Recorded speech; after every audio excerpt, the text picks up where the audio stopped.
दया भारत का, सेवा ही बस काम है। सहभागी बन पुण्य कमा लो, सबसे ये आह्वान है। प्रणम्य सागर गुरु महाराज की सोच का ये परिणाम है। सहभागी बन पुण्य कमा लो, सबसे ये आह्वान है, सबसे ये आह्वान है। अरहम योग प्रणेता ने ये पावन दीप जलाया है। साधर्मी का बने सहारा, बीड़ा ये ही उठाया है, बीड़ा ये ही उठाया है। चलो उन्हें खुशियों से मिलाए, बड़ा पुण्य का काम है। सहभागी बन पुण्य कमा लो, सबसे ये आह्वान है, सबसे ये आह्वान है। जीवों के भोजन का प्रबंधन, असमर्थ बच्चों को शिक्षा, रोजगार की करें व्यवस्था, मांगे ना कोई भिक्षा, मांगे ना कोई भिक्षा। अरहम जीव दया भारत बस करती ये ही काम है। सहभागी बन पुण्य कमा लो, सबसे ये आह्वान है, सबसे ये आह्वान है। गाय धरा पे रहे सुरक्षित, गौशाला है बनवाई। जीव जंतु की भोज व्यवस्था सुंदर रूप से करवाई, सुंदर रूप से करवाई।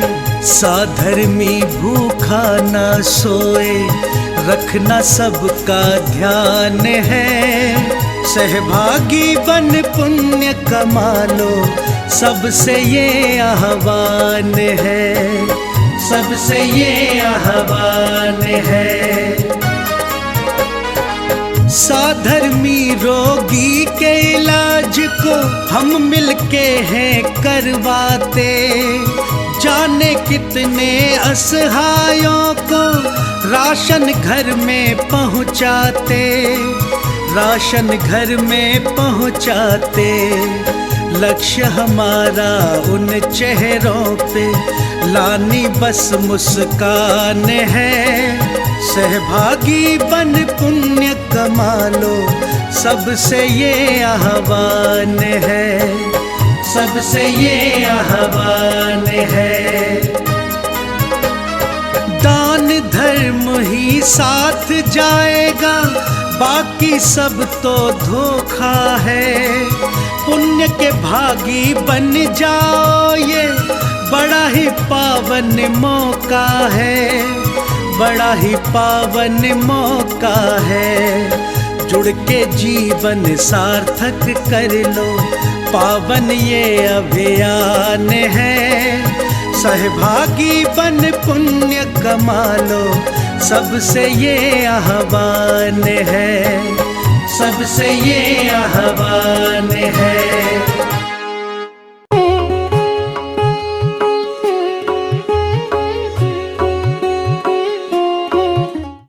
अभी तक जो हम जीव और अजीव के बारे में पढ़ते आए, जीव और अजीव द्रव्य के बारे में जाना। अब यहाँ पर जीव और अजीव तत्व के बारे में बताया जा रहा है। द्रव्य में और तत्व में थोड़ा सा भावात्मक अंतर होता है, लेकिन ये तत्व भी जीव और अजीव से ही बनते हैं। इसलिए जीव और अजीव के ही ये विशेष रूप हो गए, मतलब विशेष स्पेसिफिक प्रोडक्ट हो गए जीव और अजीव के। वैसे द्रव्य के रूप में जब देखा जाता है किसी भी द्रव्य को, तो द्रव्य का मतलब होता है उसको एक तरह से उसके गुणों के साथ जानना। द्रव्य को मतलब देखने का मतलब क्या होता है, उसको उसकी जो वर्च्यूज होते हैं उनके साथ उसको समझना। द्रव्य कहने से गुणों की ओर दृष्टि जाती है। द्रव्य का मतलब जो ऐसे गुणों को धारण करे वो द्रव्य होता है। तो सभी द्रव्यों के आपको देखा जाए तो अलग अलग गुण ही बताए हैं। जीव के गुण कर्ता, भोक्ता, स्वदेह, परिमाण इत्यादि। अजीव के गुण वंड, रस, पंच, गंधा, दो फासा, ठ, है ना। ये वस्तुतः आया तो जीव अधिकार में था, लेकिन ये सब किसके गुण हैं? किसके गुण हैं? ये पुद्गल के गुण हैं। किसके गुण हैं ये? समझ आ रहा? अजीब के गुण नहीं है, ये किसके गुण हैं? पुद्गल के गुण हैं। अब समझ के बोला करो, तुम लोग पढ़ लिख गए हो। ये किसके गुण हो गए? पुद्गल के। फिर गति हेतु, ये किसका गुण है? गति में हेतु होना माने कारण बनना, सहायक होना, ये किसका गुण है? धर्म द्रव्य का। स्थिति में हेतु, ये अधर्म द्रव्य का गुण हो गया। अवकाश देने का हेतु, आकाश की अपनी एक स्पेसिफिक क्वालिटी हो गई, ये उसका अपना विशेष गुण हो गया। तो उस गुण से ही वो द्रव्य जाना जा रहा है। हम ये सब क्यों बता रहे हैं? द्रव्य जो होते हैं वो उसके गुणों से जाने जाते हैं। काल है तो परिवर्तन, टू चेंज, ये उसका अपने आप में एक गुण है जिसके माध्यम से काल द्रव्य जाना जाता है। तत्व में क्या होता है? तत्व माने होता है उसका भाव। क्या होता है? तत्व माने उसका जो भाव है ना। एक तरीके से जो जीव के अनेक गुणों की ओर दृष्टि न रख करके केवल जीवात्मक जो परिणति है, जीव का जो भाव है, उसका जो परिणाम है, उसकी ओर जब दृष्टि जाती है तो वो तत्व के रूप में कहा जाता है। मतलब जैसे हमने कहा जीव का भाव क्या होगा, तो एक तरीके से जीवत्व माने जीवपना, एक तरीके से वो क्या हो गया, तो वो हो गया उसका चैतन्य भाव, चेतना के रूप में, है ना। और जब हमने पुद्गल कहा तो एक तरीके से उसमें जो भाव आया पुद्गल का, वो क्या हो गया, मतलब जिसमें कोई जीवन नहीं है, जड़पना जिसको बोला जाता है, जड़ है वो। ये उसका भाव कहलाएगा। तो जब तत्व की बात की जाती है तो थोड़ी दृष्टि कहाँ जाती है? भावों की ओर, गुणों की ओर नहीं। गुण तो स्पर्श रस गंध आदि होंगे पुद्गल के, उस पर दृष्टि नहीं जाएगी। क्या जाएगी? पुद्गल माने जड़ है, मतलब इसके अंदर कोई सेंस नहीं है, नॉन सेंसियंस मैटर, है ना। नॉन सेंस नहीं, नॉन सेंसिएंट मैटर, है ना।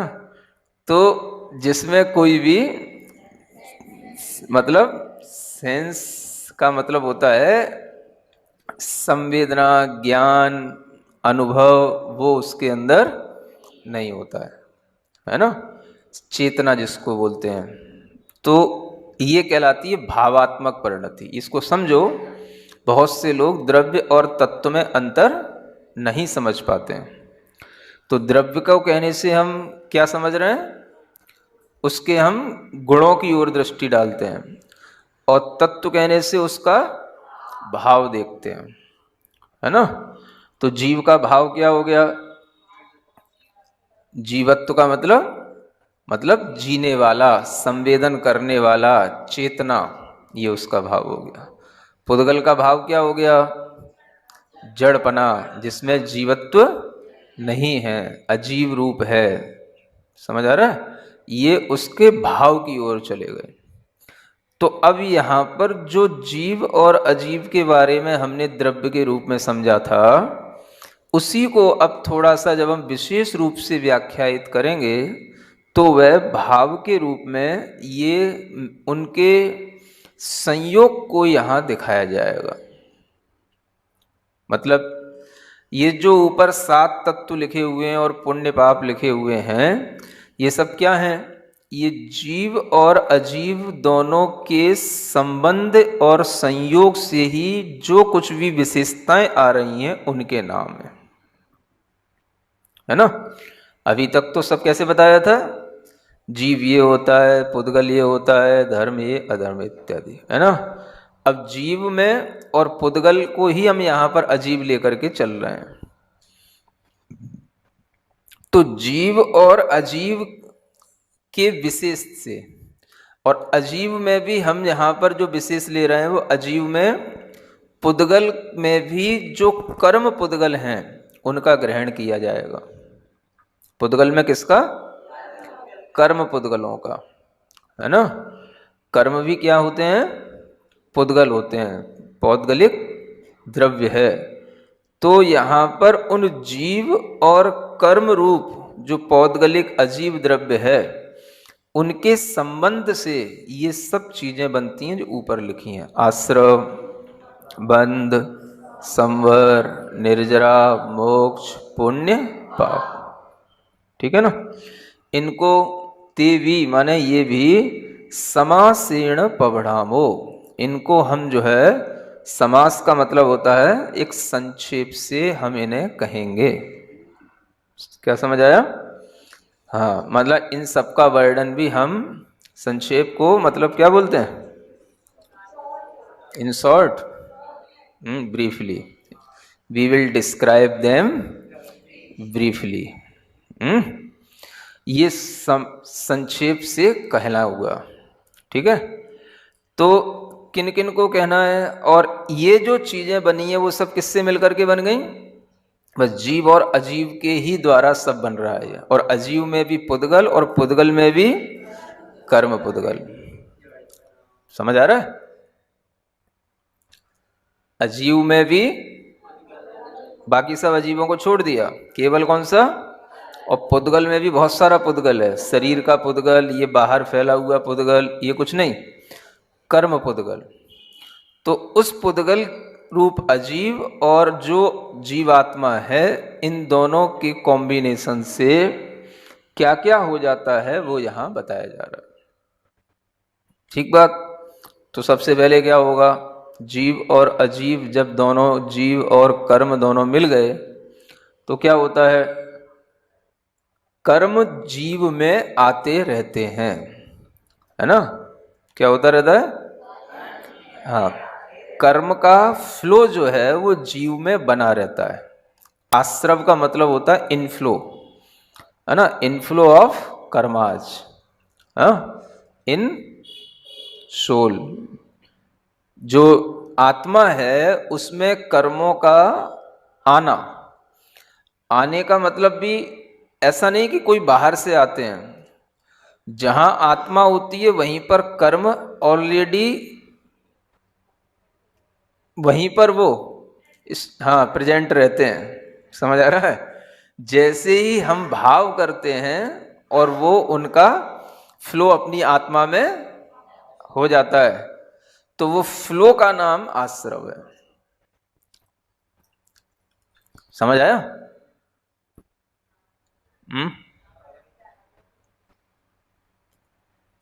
जैसे ही हमने भाव किया वो हमारी आत्मा में आ गया, आ गया तो बंध गया। समझ आ रहा है? तो ये हो गई bondage, bondage of karma with soul. ये क्या हो गया? बंध। समझ आ रहा है? फिर जब हमने किसी प्रोसेस से उसको टू स्टॉप इट थोड़ा सा रोका, तो ये क्या हो गया? संवर। फिर संवर होने के बाद में जो हमारे अंदर पहले से कर्म बॉन्डिंग को प्राप्त थे, उन्हीं को हमने कुछ क्या किया, थोड़े सा उनको हमने हाँ कुछ अलग किया, है ना, थोड़ा सा उनको हमने डिसॉल्व किया, तो ये हो गया उसकी निर्जरा। और फिर जो है क्या हो गया, जब वो कर्म पूरे के पूरे आत्मा से हट गए, छूट गए, है ना, तो वो हो गया मोक्ष। समझ आया? इसको सॉल्वेशन बोलते हैं, लिबरेशन बोलते हैं, मुक्ति बोलते हैं, हाँ? तो इसका नाम ही मोक्ष है।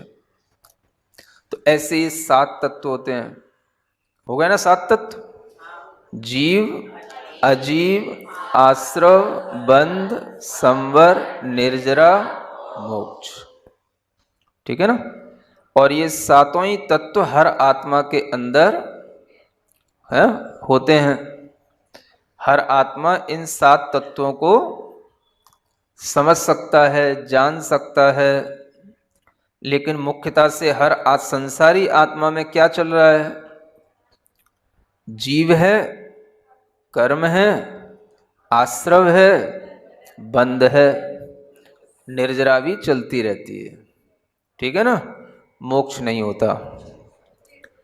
निर्जरा तक तो तत्व सब उपलब्ध ही है, संवर भी नहीं होता, थोड़ा बहुत जितना रुकता है उससे ज्यादा बांध लेता है वो। तो ये 7 तत्वों में मोक्ष तत्व को छोड़ करके बाकी सब तत्वों का थोड़ा बहुत क्रम चलता रहता है, सब में ही चल रहा है। समझ आ रहा है? अब वो आत्मा चाहे एक इंद्रिय हो या पंचेंद्रिय हो, संगी हो या असंगी हो, सब में ये कार्यक्रम चलता रहता है। क्या समझ आया? आगे समझ में कि और समझाने की जरूरत है? इजी तो है ही है। कर्मों का आत्मा में आना, आश्रव, कर्मों का आत्मा में बंधना, बंध, कर्मों का आत्मा में आना रुक जाना, संवर, कर्मों का आत्मा से थोड़ा सा झड़ जाना, निर्जरा, और कर्मों का आत्मा से पूरा हट जाना, मोक्ष। ठीक है? जैसे मान लो ये हॉल है, लोग आ रहे हैं, एंट्री हो रही है ना, आश्रव हो रहा है, क्या हो रही है, और आकर के बैठ गए, क्या हो गया, बंद हो गया। ठीक है ना? दरवाजा बंद हो गया तो क्या हो गया, अब बंद तो हो गया, अब आश्रव होता जा रहा है, बंद होता जा रहा है। मान लो हॉल भर गया, दम घुटने लगी, फिर क्या करना पड़ेगा, क्या करना पड़ेगा, कहीं ना कहीं दरवाजा बंद करना पड़ेगा कि भाई लोग आते ही जा रहे हैं, आते ही जा रहे हैं, इन्हें पहले, इनको कैसे निकालेंगे, पहले आने वालों को रोको, इनको बाद में निकलेंगे, ये तो उठना ही नहीं चाह रहा, ये तो बैठे हुए हैं, और आने वालों की तादाद बढ़ती चली जा रही है, तो पहले किसको कंट्रोल करो। तो बस वहां पर जो हमने शटर लगा दिया है, वो क्या हो गया, संवर, टू क्लोज द डोर, ये हो गया संवर। और फिर जो यहां बैठे थे, फिर इनको पिछले वाले गेट से, इधर से निकलो अब तुम थोड़ा थोड़ा करके, समझ आ रहा है? फिर उनको थोड़ा थोड़ा करके इधर से निकाला, और उतने ही निकले जितने की मतलब हाँ अब बैठने लायक हो गए, है ना, तो उतना हो गया निर्जरा। समझ आ रहा है? और फिर जो है बिल्कुल ही खाली कर दिया, भाई तुम पूरा ही खाली कर दो अब, है, तो क्या हो गया, मोक्ष, एम्प्टी रूम क्या हो गया, मोक्ष हो गया। समझ आ गया? ऐसे ही आत्मा में क्या होता रहता है, कर्मों का आना जाना हमेशा चलता रहता है ना। बनते भी रहते हैं, छूटते भी रहते हैं। बहुत सारे कर्म हमेशा निर्जरित भी होते रहते हैं, निर्जरा भी होती रहती है। समझ आ रहा है? कुछ कभी रुक भी जाते हैं, कुछ बनते भी रहते हैं। हर समय पर ये फ्लो बना रहता है। समझ आ रहा है? इसी में बस पुण्य और पाप जब ये दो चीजें और जुड़ जाती हैं तो ये पदार्थ कहलाने लग जाते हैं। क्या बोलते हैं इनको? पदार्थ। 9 पदार्थ हो गए। 7 तत्व में 2 चीजें और जोड़ दी, पुण्य एंड पाप, तो क्या हो गया? ये पदार्थ हो गए। ऐसे ये 9 पदार्थ और 7 तत्वों को जीव और अजीव का विशेष ही कहा जाता है, क्योंकि ये सब जीव और अजीव के बिना नहीं होते हैं। अब इसमें एक का काम नहीं है ये। 7 तत्वों के साथ जब ये 2 तत्व जुड़ जाते हैं तो पदार्थ का मतलब हो जाता है कि अब इन को हम एक पुण्य और पाप बस 2 ही पदार्थों के रूप में देखेंगे, माने 2 ही रूपों में देखेंगे, तो ये पदार्थ कहलाता है। यानी हर चीज में जैसे आश्रव है, पुण्य का आश्रव के पाप का, बंध तो पुण्य का के पाप का, संबर पुण्य का पाप का, निर्जरा किसकी, मोक्ष किसका। तो जब हम पदार्थ की ओर दृष्टि डालते हैं तो हर चीज हमें या तो पुण्य रूप दिखेगी या पाप रूप दिखेगी, है ना। तो पुण्य पाप के साथ इन्हीं को पदार्थ कहा जाता है। यहां तक कि जीव और अजीव को भी, जैसे पुण्य जीव है कि पाप जीव है, ऐसा ही बोला जाता ना।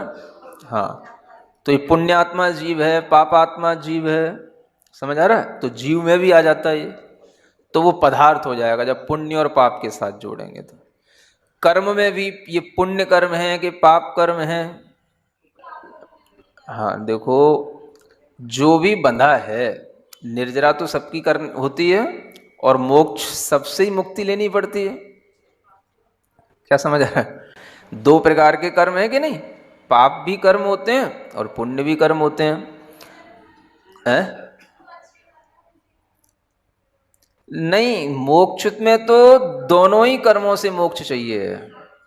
समझ आ रहा है?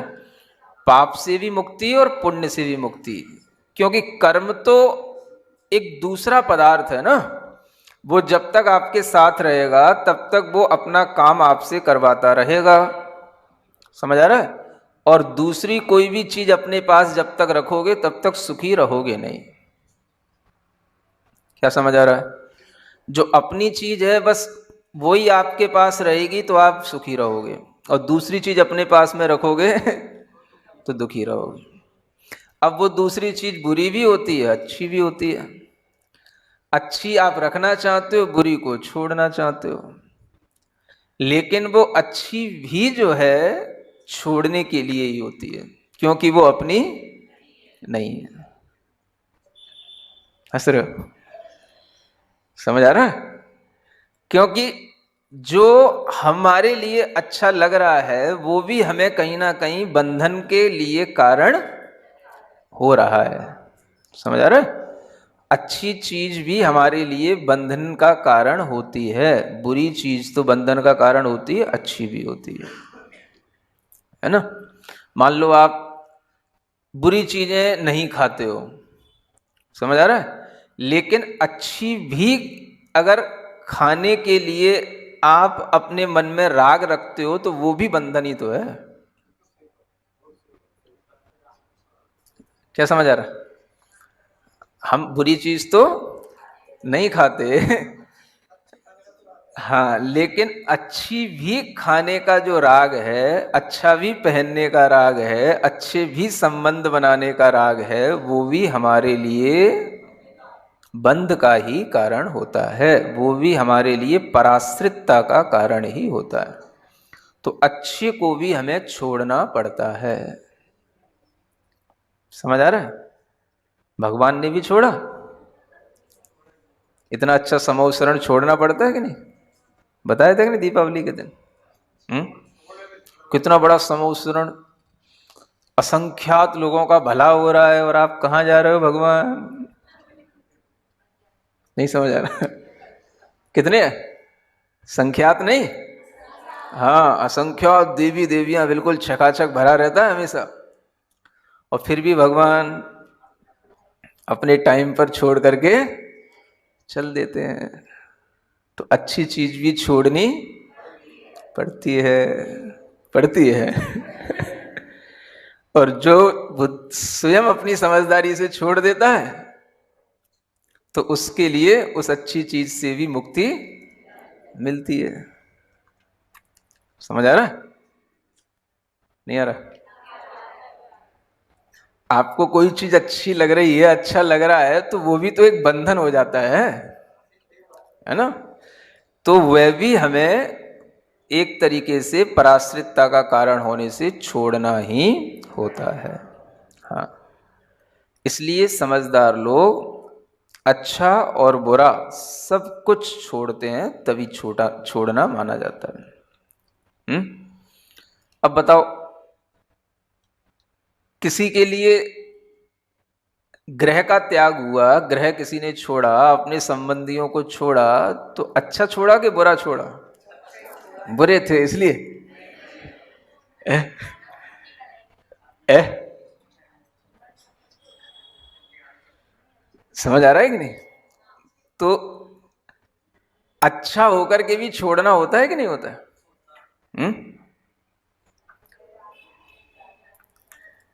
क्या समझ आ रहा है? अच्छी चीजें आप भी छोड़ते हो कि नहीं छोड़ते हो?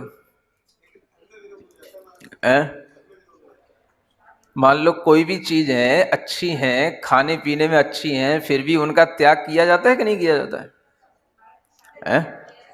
हाँ? हैं? लड़कियां घर छोड़ करके जाती हैं।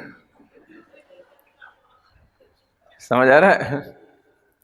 तो एक तरह से अच्छे और बुरे दोनों से मुक्ति मिलना चाहिए, है ना?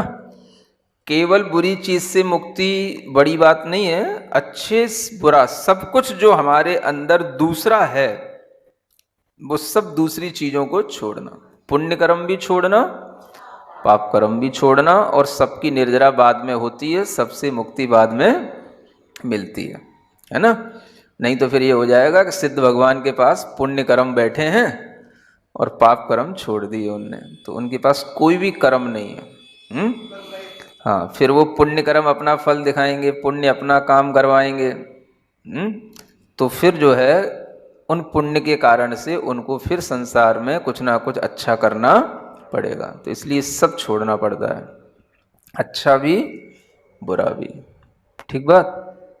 ये तो सब बच्चों वाली बातें हैं। अच्छे काम, दान करना, पुण्य करना, ये कब तक करते रहोगे? जब दान कर कर के भी आदमी बड़ा हो जाता है तो फिर दान करता नहीं है, फिर दान लेने लग जाता है। नहीं समझ में आया?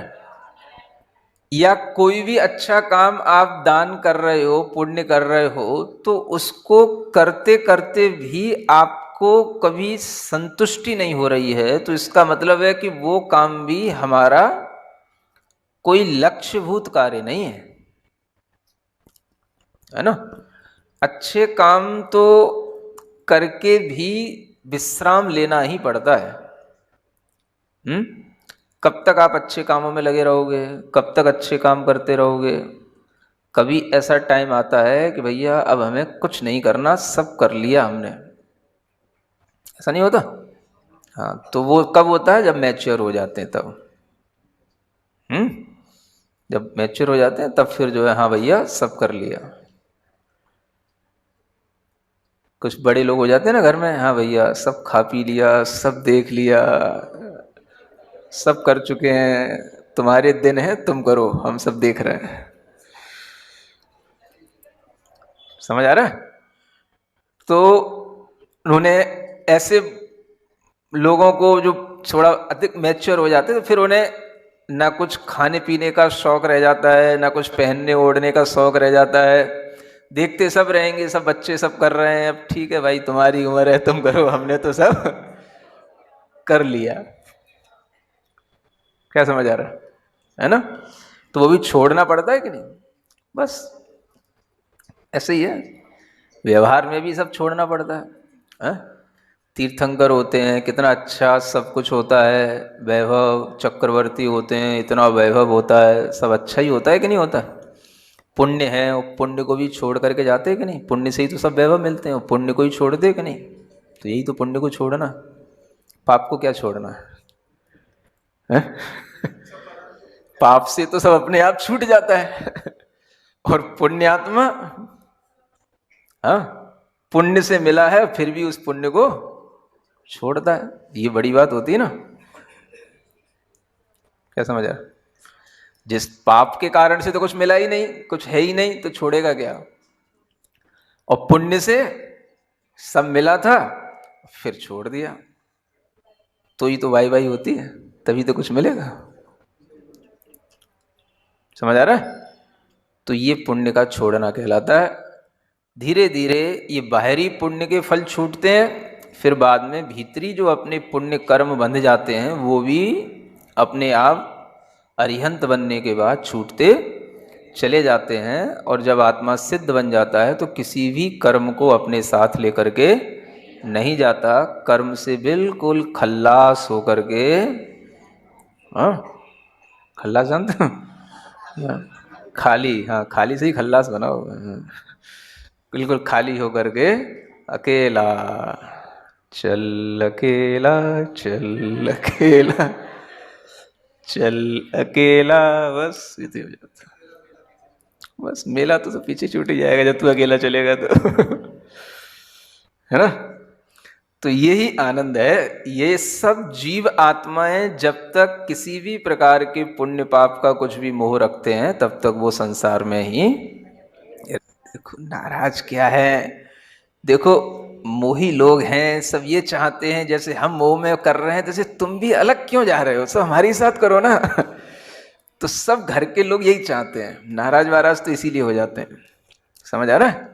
हमसे हम मोह में पड़े हैं तो वो अपने आप को ये नहीं समझते कि मोह में पड़े, उन्हें थोड़ा सा बुरा सा लगने लग जाता है कि तुम हमारे सामने, समझ आ रहा है, हमारे ही जैसे थे, अब तुम इतने ज्ञानी हो गए कि तुम अपनी अलग अलग करने लगे और ऐसा कर रहे हो वैसा कर रहे हो, तो उन्हें उसके कारण से गुस्सा सी या नाराजगी सी आने लग जाती है ना। तो वो ही जो है एक तरह से वो मोह का ही परिणाम होता है। हाँ, ठीक बात। ऐसे जो है ये 7 तत्वों का और 9 पदार्थों का विस्तार ही ये सारा संसार है ना। और ये सब जीवों में ये सब चीजें चल रही हैं। आदमी थोड़ा बहुत पुण्य कर लेता है उसका फल भोग लेता है, पाप कर लेता है उसका फल भोग लेता है। तो जो कोई भी जीवों को जहाँ कहीं पर भी थोड़ी बहुत कुछ सुख मिल रहे हैं वो सब उनको किससे मिल रहे हैं? कुछ पुण्य के उदय हैं। और पुण्य का उदय तो किन्हीं भी अच्छे कार्यों से हो जाता है। चलते फिरते किसी की सहायता कर दी, किसी का भला कर दिया, अच्छा विचार कर लिया, थोड़ा सा किसी के लिए कुछ दे दिया, है ना, कुछ किसी के लिए छूट दे दी, कुछ कर लिया, हो जाता है पुण्य, तो इसी में हो जाता है। जो लोग बुरा नहीं करते तो भी पुण्य करते ही रहते हैं। तो इस तरह से पुण्य पाप के फल से ही ये सारा का सारा संसार चलता रहता है। तो अच्छे में संलग्न हो जाता है, उसके कारण से भी उसका संसार से राग बना रहता है, इसलिए पुण्य को भी छोड़ना पड़ता है। लेकिन पहले पुण्य को नहीं, पुण्य के फल को छोड़ना पड़ता है। पुण्य का फल, अरे जो अच्छा, पुण्य का फल बाहर है, पुण्य भीतर है। तो पुण्य को कैसे छोड़ोगे? पुण्य के फल को छोड़ना। समझ आ रहा है? हाँ,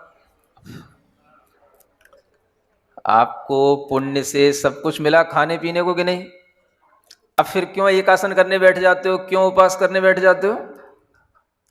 हाँ, बताओ बताओ। व्रत करने का क्यों संकल्प ले लिए? सब यहाँ बच्चे बच्चे भी व्रत लेने लगे, भरतवान स्तोत्र के व्रत ले रहे हैं बच्चे बच्चे भी है। तो जब खाने पीने को मिल रहा है, जब घर में है सब कुछ, फिर उपवास की क्या बात हो गई? क्या कर रहे हैं? पुण्य के फल को भी छोड़ के देख रहे हैं। थोड़ा कष्ट तो होता है, समझ आ रहा है ना? हाँ, लेकिन वह भी कर्म की निर्जरा का कारण उसी से होता है। तो ये सब पुण्य का फल ही छोड़ना हुआ। और पाप के फल को छोड़ना, वो तो पहले ही छूटा हुआ है ना? और पाप का फल क्या है? तो वो तो फिर ऐसा होगा कि जैसे मान लो आपको कोई रोग हो गया, समझ आ रहा है? आपको कोई रोग हो गया, अब आप वो चीजें खा नहीं सकते हो, तो ये क्या हो गया? ये पाप के फल से छूट गया। ये पाप के फल से छूट गया है। डायबिटीज हो गई, हाँ हाँ, तो अब चाहे दिवाली आए चाहे रक्षाबंधन आए, समझ आ रहा है ना? हाँ, अब मिठाई तो बनेगी घर में, लेकिन तुम्हारे खाने के लिए नहीं होगी। तुम देखो बच्चे खाएंगे। तो देखो किसको छोड़ रहे हैं? पाप का फल जो है वो तो हमारे लिए जबरदस्ती हमें छोड़ना पड़ता है ना? तो जो पुण्य का फल छोड़े वो बहादुर कहलाता है। और जो ऐसी बहादुरी करेगा तो उसको पाप का फल भोगना काहे को पड़ेगा, उसको काहे को डायबिटीज होगी। ये भी बात है, समझ आ रहा है? हाँ, तो ये जो है सिद्धांत है। तो इस तरह से ही जो व्यक्ति जितना छोड़ता है उसको उससे भी ज्यादा और अच्छा सुख भी मिलता चला जाता है। समझ आ रहा है? ऐसा इसलिए जो है पुण्य को भी छोड़ने का जो भाव है वो बहुत ही साहसिक भाव कहलाता है। हर किसी का क्यों पड़ी किसी को भैया? थाली लगी है और हमारा उपवास है। हाँ, और एक के सामने थाली लगी है और उससे खाया नहीं जा रहा है, वो बीमार पड़ा है। दोनों चीजें घर में दिखाई नहीं देती। फिर समझ लो सब अपना अपना कर्म कर रहे हैं, अपना अपना कर्म भोग रहे हैं। एक को थाली लगा लगा के दे रहे हैं और वो जो है उसके पास खाने की हिम्मत ही नहीं है, बीमार में पड़ा है, वो खा ही नहीं सकता। और एक के पास थाली लगी है, वो उसने त्याग कर रखा है, मुझे देखना ही नहीं थाली की तरफ। आ गया समझ में?